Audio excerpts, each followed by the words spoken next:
afternoon, everybody, wherever you are in the world listening to this very intimate one-to-one chat with one of our media partners for Golf Print and Pack 2024. I want to introduce Marcus Du, Managing Partner of Mood Group, who has a vast knowledge of experience from the industry for many, many years.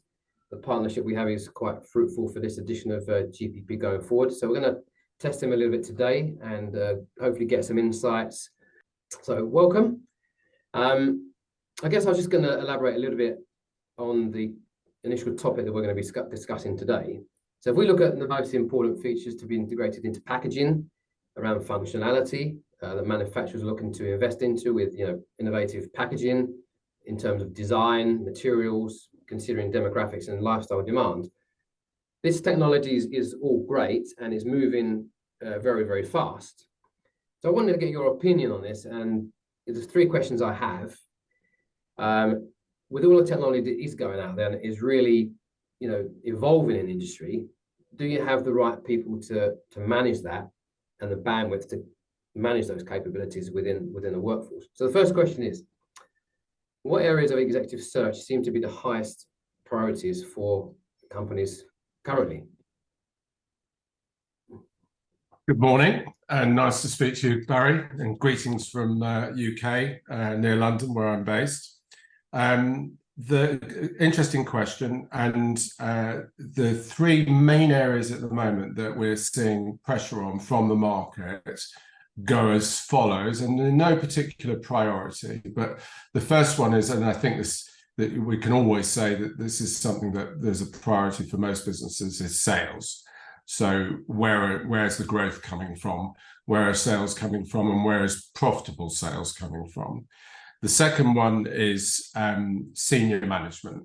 A lot of businesses are looking at their senior management teams and saying, do we have the right people in place? Are we getting the right return on our investment?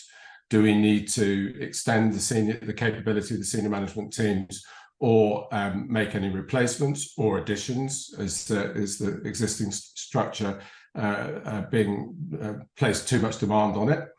And then one other area that is starting to come into the conversation that I've noticed, particularly in the last 6 months, and I think this is probably from the region that you're based in, an indication of how the region is starting, maybe, dare I say it, to catch up with the rest of the world, which is the topic of ESG.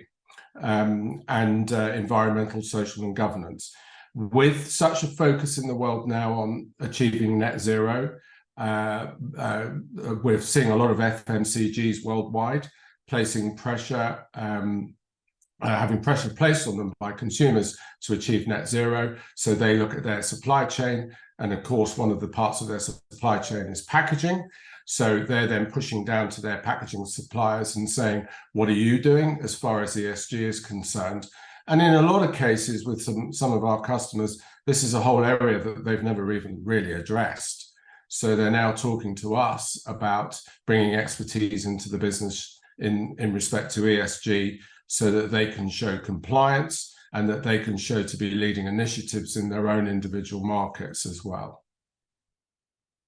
Sure, it's an interesting comment, because the UAE is really advanced in terms of technology, and it is evolving very, very quickly. So it's important that the right people are there to operate certain types of innovation and productivity and technology to make it happen and make it run efficiently, but ultimately give a good return of investment. Absolutely. Yes. Second question that's kind of come up quite recently is, for those unhappy about some aspects of their business's performance, what are your recommendations? A wise person once said to me many years ago, he was a finance director that I used to employ as a consultant from packaging, print and packaging background. And he said to me many, many years ago, he said, Marcus, he said, all businesses suffer ultimately from three things. He said, I find as a finance director, and that is an acronym called SOS. And that stands for sales, overtime, and spoilage.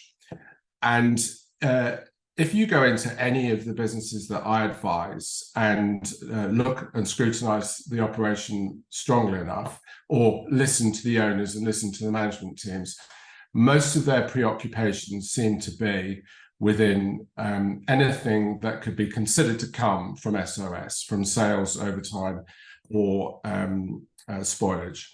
And my advice, and this is something that we see a lot of, is to look at your operation, look at your problems that you think you may have, and see where they sit within those three areas, and then start to address them in terms of either resourcing, technology, training, HR procedures, replacement, additions, and we're there, obviously there, we're one of the sources that a lot of our clients will turn to bring in the human resourcing aspect of that and the talent acquisition.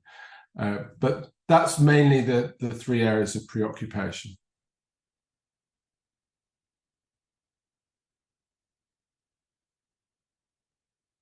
Do you find there's any other challenges that the end users are facing in particular at the moment? Can you put your finger on it? Challenges in what respect, Barry? In terms of, I guess, in terms of manpower, in terms of, you know, getting the right person, finding that right person, but ultimately, you know, is the right person there to do the job? How do they go around that process of making sure that they're getting the right return of investment? Well, first of all, by turning to a company like ours, they're going to have access to our membership database of people that we know through our discussions with them and our understanding of what they've done in the past and what they look to do in the future and their areas of expertise. We bring people forward that we know will solve the issue or the problem that the client is perhaps having. And then through good interviewing processes themselves, they're going to understand how closely that person is aligned to their own needs and requirements. Sure. That's a good point. I mean, there's a lot of, obviously, 2023 is the year of sustainability in the UAE. So there's a lot of innovation changes, but there's also a big feature on, you know, sustainability. So there's another angle of knowledge that that person would kind of have to have and understand efficiency going forward. Sustainability and efficiency are quite key for this year in this particular region. I guess a final question, really, it's pretty simple. On a first come basis, is it the client or the candidate? Very good question. We've been asked that a number of times, and we've deliberated about it over the years. And having been in this business now for 14 years, in executive search to the packaging and print industry, particularly in the regions that you operate in, I can confidently say that I think if, like us, you reach a very good understanding with your candidates about what their aspirations are, what their wishes are, why they're perhaps considering making changes in what they're doing, where they want to go in the future, what that looks like, timing, compelling events, things like that. We take the time to invest in understanding that from candidates. And we adopt the philosophy that if we know what's going on in someone's world and why they're going to make a change and when they're going to make a change, that comes first.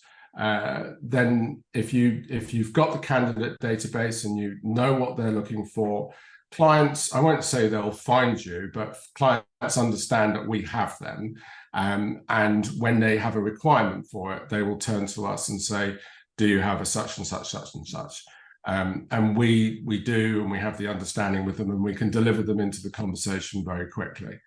So when pushed on the point, yes, candidate comes first. You need good candidates to fill the requirements that the clients have. The clients will come to you if they know that you've got those candidates, and you need to understand your candidate database very strongly and have a relationship with it. Sure. Great. I mean, that's, you know, there's three burning questions I had to kind of ask you, and that's a pretty short and sweet kind of overview. I guess where we're sitting from, you know, Golf Print and Pack 2024, you know, it's been overwhelming in terms of the number of exhibitors and the types of exhibitors that we are seeing come onto the show floor for the next edition. And a lot of innovation, a lot of technology, a lot of machinery is going to be on showcase for this edition. So we're really excited to kind of see and kind of give back the audience from, you know, requests last year that we want to see more machinery on the show floor. This edition, we're going to do that. So whoever wants to come to GPP 2024, this is a show to be seen at. This is a show to, you know, showcase innovation, share knowledge, network, find out what the latest technology is, and is it that show, or is it that job, or is it that person that you want to see come into the show, etc., etc. If you were to kind of say to somebody that hasn't visited GPP before, what would you recommend to them? Well, I would definitely say come along and meet the industry, see the industry, feel the industry. If you're not at the party, you're going to miss out on what's going on. I always find myself in the last 3 weeks, I've been at a couple of packaging shows, and you go along to the show as a visitor thinking, I've got this on my wish list, I'm expecting this, I'm expecting that. And then you find hours disappear at the show, having conversations with people that you weren't expecting to speak to because you've bumped into somebody you haven't seen for a while, or you've been taken off in a particular direction. I spent an hour day before yesterday on the DEFRA stand, talking to the ministry officials there from DEFRA, who are explaining what's happening in the UK market with regard to the impact of not using environmentally friendly packaging for big companies with a turnover over 2 million. And it's this sort of legislation that's already being adopted in other parts of Europe, which more likely will start to come into the Middle East and Africa, because they do tend to adopt what's happening elsewhere in the world. So understanding what's going to be around the corner, you learn about these things at shows like that. You get to speak to people about that which you might necessarily find out just by picking up on a trade article that you read on the web. I think there's no, you know, some of the shows and the discussions and the things that you can see. I'm a great believer in you don't know what you don't know. So come along to the show. You might just discover something that could be a major turning point for your business and future return on investment. So as a final thought, we look forward to seeing everybody at Golf Print and Pack 2024 from the 9th to the 11th of January next year. Look out for next week's newsletter, and more information is coming your way. Marcus, thanks for your time today. It's been an absolute pleasure. Thank you very much, Barry. It's been a pleasure as well. I'm looking forward to meeting lots of our candidates and clients at Golf Print and Pack.